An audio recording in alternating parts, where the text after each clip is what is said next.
Hoy a la mañana también estuvimos compartiendo con los hermanos de la mañana la palabra del Señor.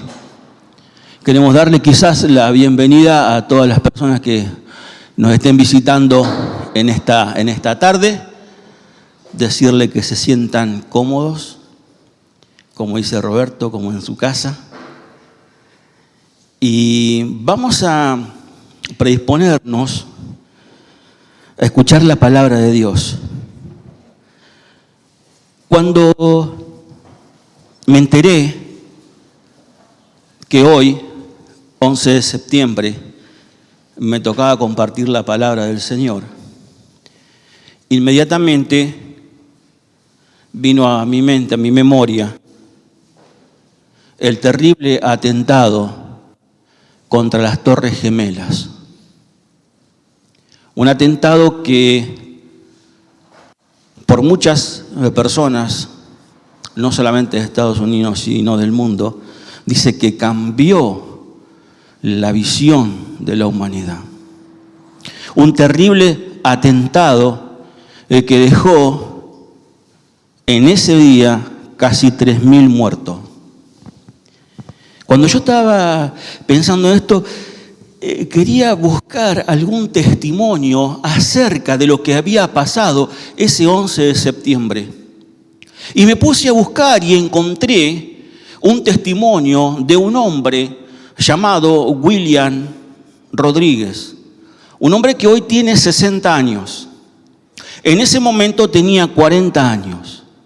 Este hombre trabajaba en las Torres Gemelas y era el encargado de trapear o de limpiar los pisos o las escaleras de los pisos, de los 110 pisos de la torre. Ese día, 11 de septiembre, en vez de llegar a las 8 de la mañana como llegaba habitualmente y ascendía hasta el piso 110, donde estaba el comedor, y se juntaba con sus amigos y compañeros de trabajo a desayunar, de hecho lo estaban esperando, él llegó media hora más tarde y entró por el subsuelo de la torre y vio a su supervisor y a 15 personas que en ese día empezaban a trabajar en la torre. Cuando a las 8:46 se escucha el primer impacto y a los minutos aparece la primera víctima en el subsuelo. Entonces ahí él se da cuenta y le dice a esas 15 personas que lo sigan a él porque él conocía muy bien el edificio y podía salvarlos. Entonces por una calle o por un acceso, mejor dicho, del subsuelo del edificio, salió corriendo con los 15 hasta que llegaron a la calle. Pero él no se podía quedar ahí y entonces entró de nuevo al edificio para tratar de rescatar a la mayor cantidad de gente posible, puesto que él tenía una de las 5 llaves maestras que abrían las puertas de los 110 edificios. Los arquitectos que conocen mejor que yo de esto, él cuenta que el edificio tenía un sistema antiincendio, que cuando aparecía o se registraba algún incendio en alguno de los pisos, automáticamente los 3 pisos consecutivos se cerraban y nadie los podía abrir. Pero como él tenía esa llave maestra, entró al edificio y empezó a abrir las puertas y los bomberos y los rescatistas detrás de él para tratar de salvar a la mayor cantidad de gente posible. Cuando yo leía este testimonio, que honestamente nunca lo había leído, inmediatamente me transporté a lo que dice la palabra de Dios. Y quisiera que nos posicionemos o que busquemos en el Evangelio según San Mateo, capítulo 16.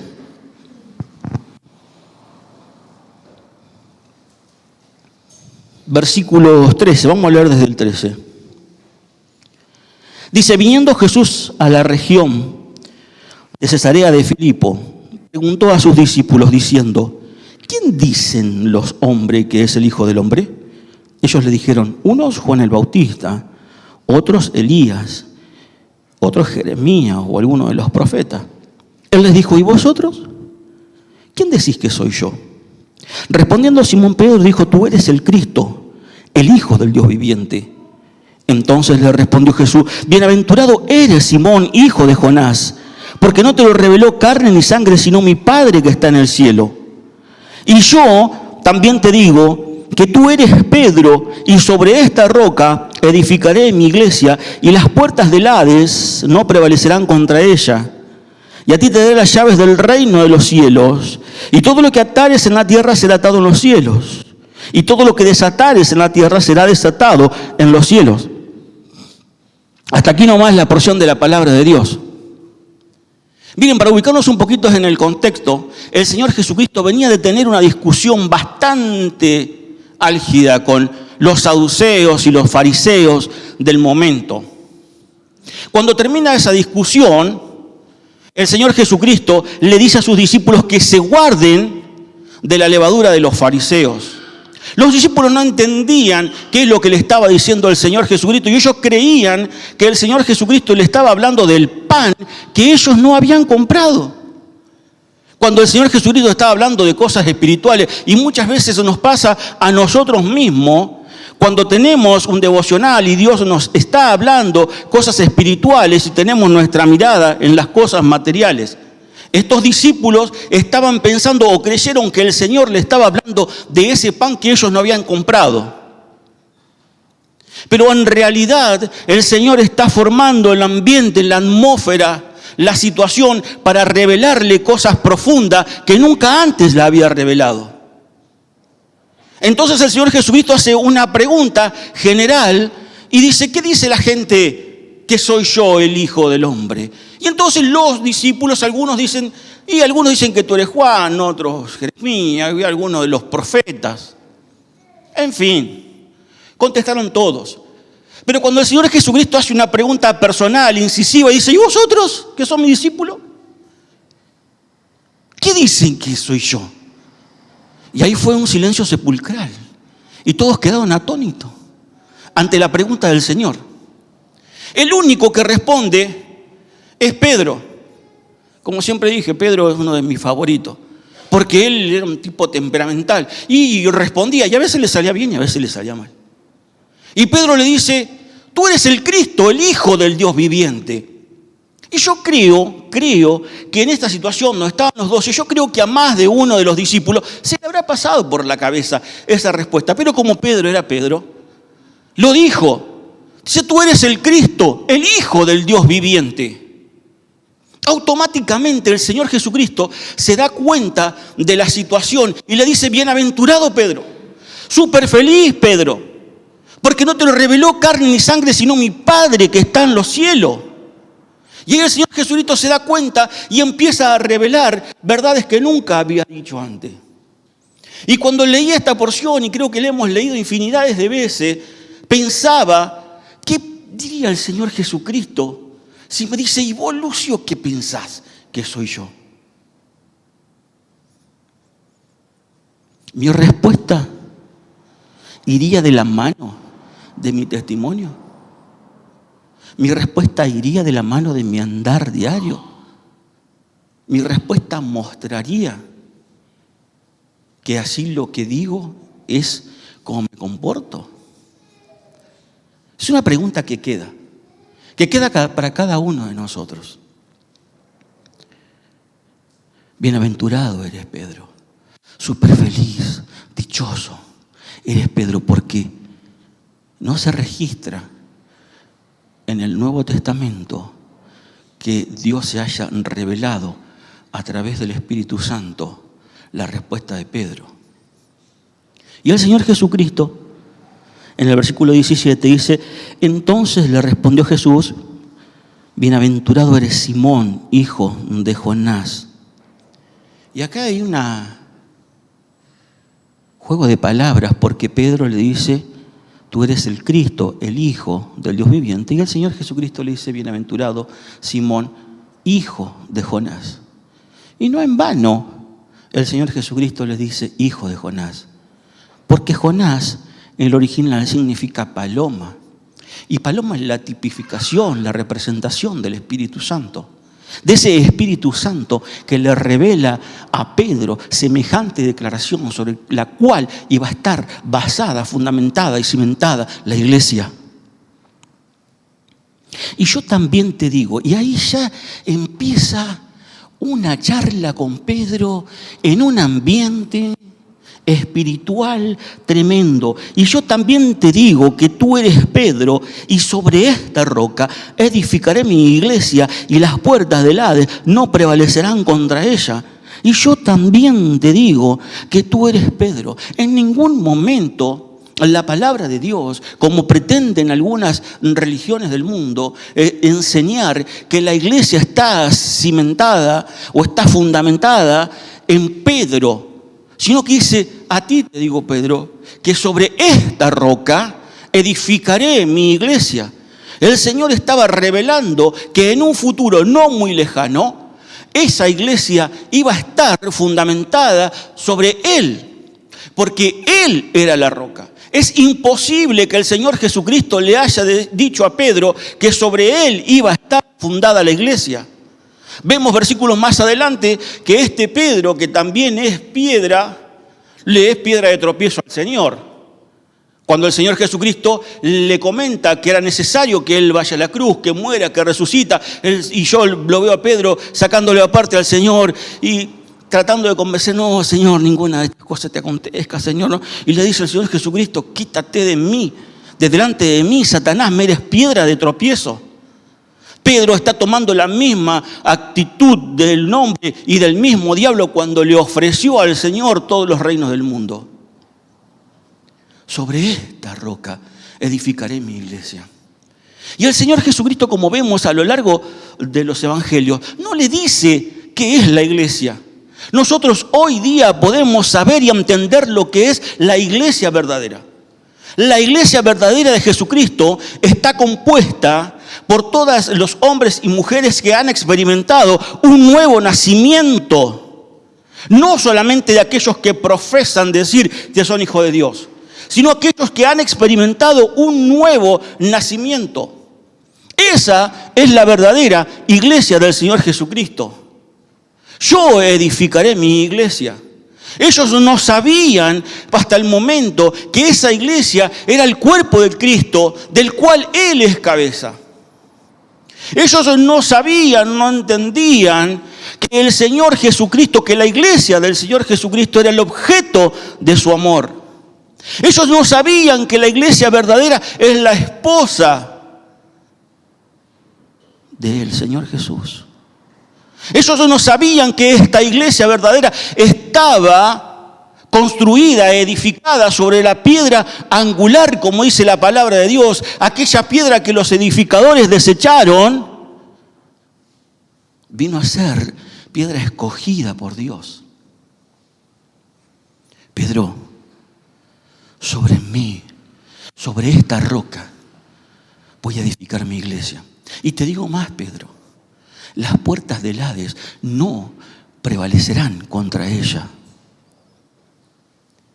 Pedro, venga lo que venga, pandemias, guerras, pruebas, maquinaciones del Dios de este siglo contra mi iglesia, no va a prevalecer.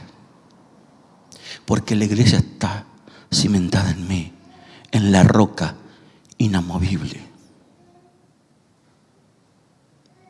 Pero va un poco más adelante el Señor y le dice, y a ti te daré las llaves del reino de los cielos.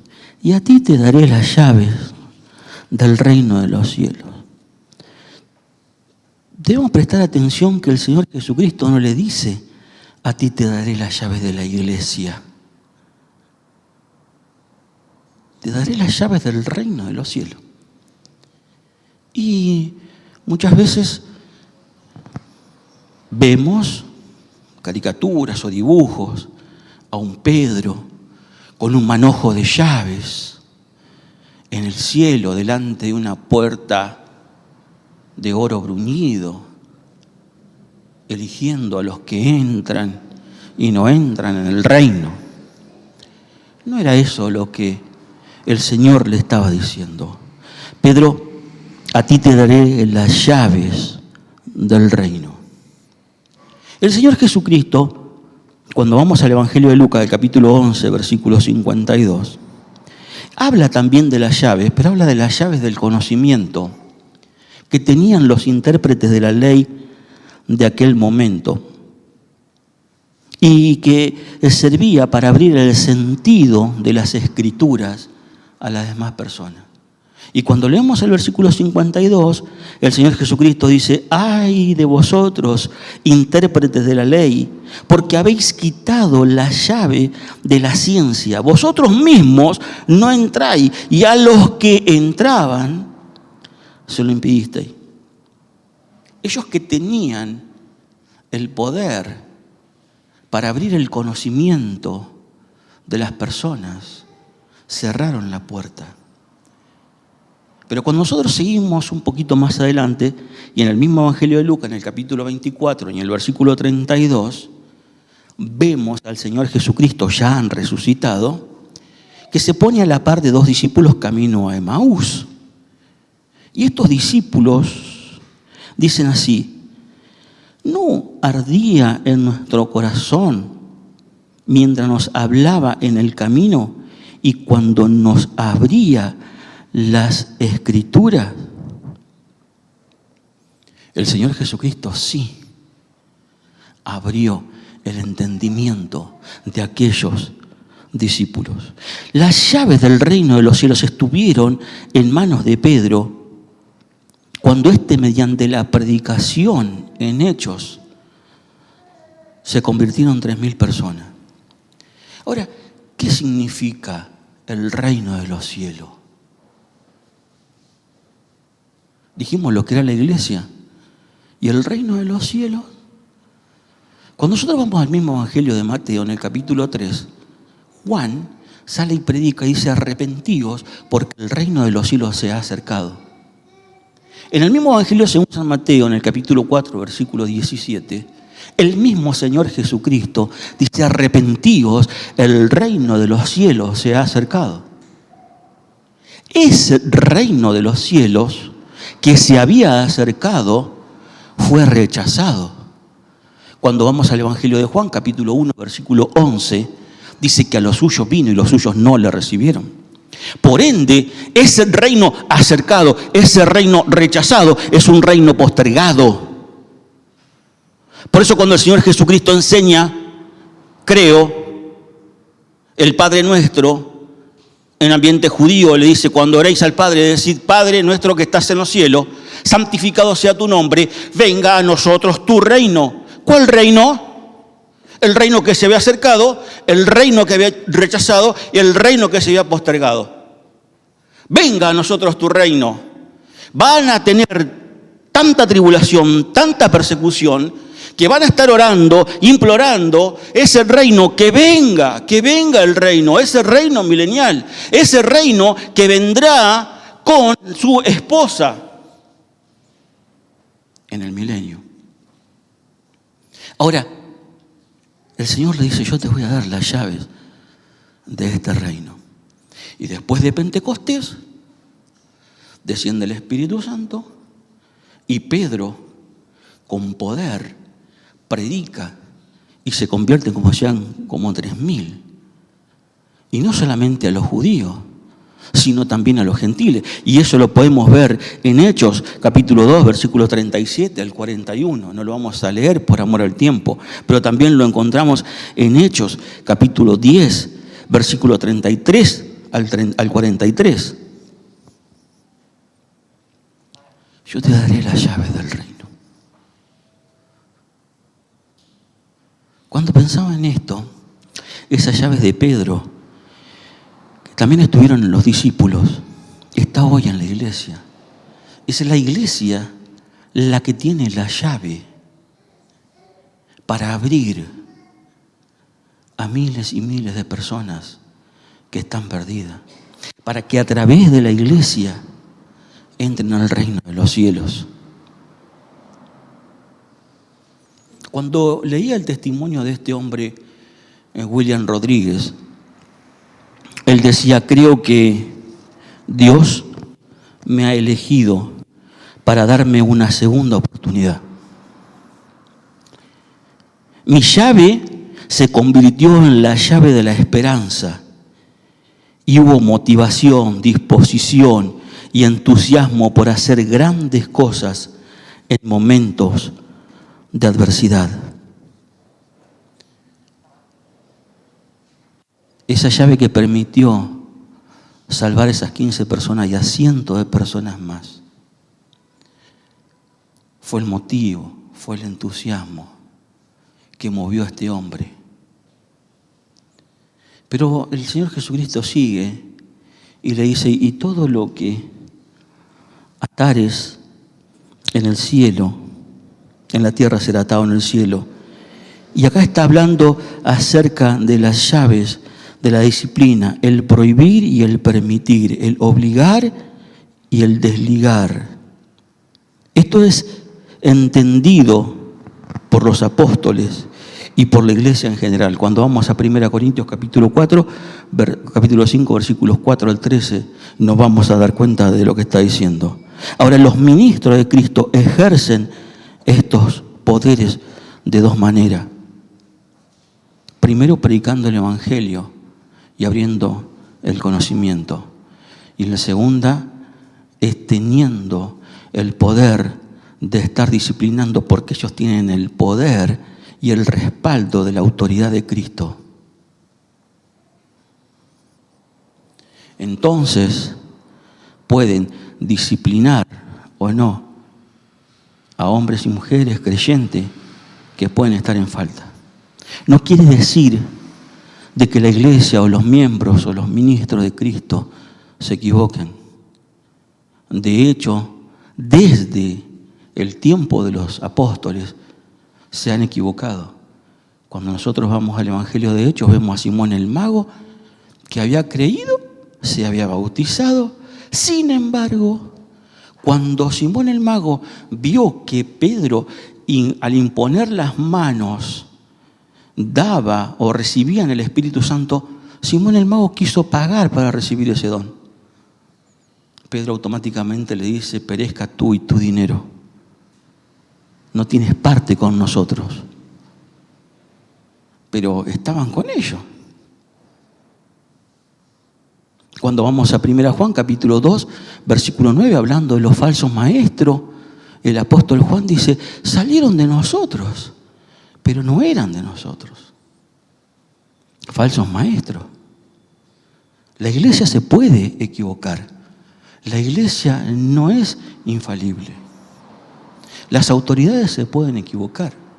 Cuando vamos a 1 Corintios capítulo 4, versículo 2, el apóstol dice que se requiere que los administradores sean hallados fieles, no infalibles.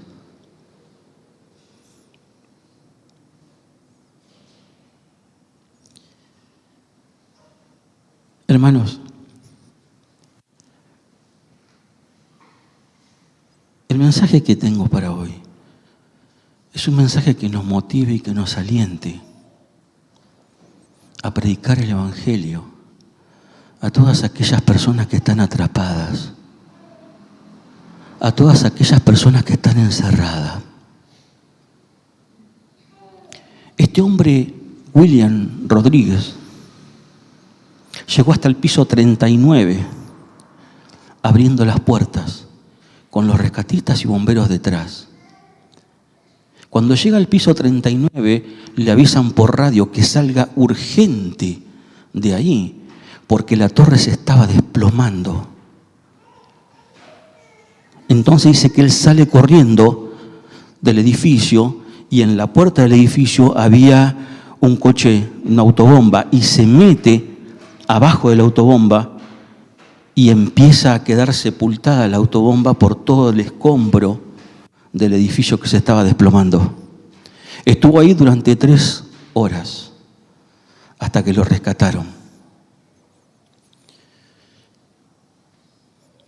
Cuando termina la nota, le dice la periodista: usted es un héroe de la nación.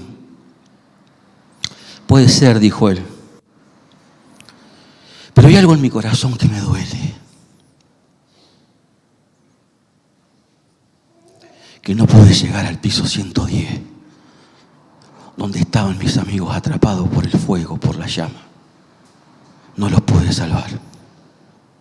Ese dolor va a quedar conmigo por el resto de mi vida. No pude llegar a mis amigos. No pude llegar a rescatarlos que estaban atrapados entre las llamas. Y cuando pensaba en el final de este testimonio, decía: ¿cuántos de nosotros tenemos amigos, familiares, atrapados por la llama? Vecinos, a los cuales están esperando que vayamos a rescatarlos, porque nosotros tenemos la llave, esa llave con el nombre de fe, para que todo aquel que en Él crea no se pierda, mas tenga vida eterna. Esa llave donde hombres y mujeres tienen que depositar toda su fe y creer de todo corazón que Jesucristo es el Hijo del Dios viviente. Cuando leía esto, pensaba en mis vecinos, que con 20 años toman la decisión de pegarse un tiro en la cabeza.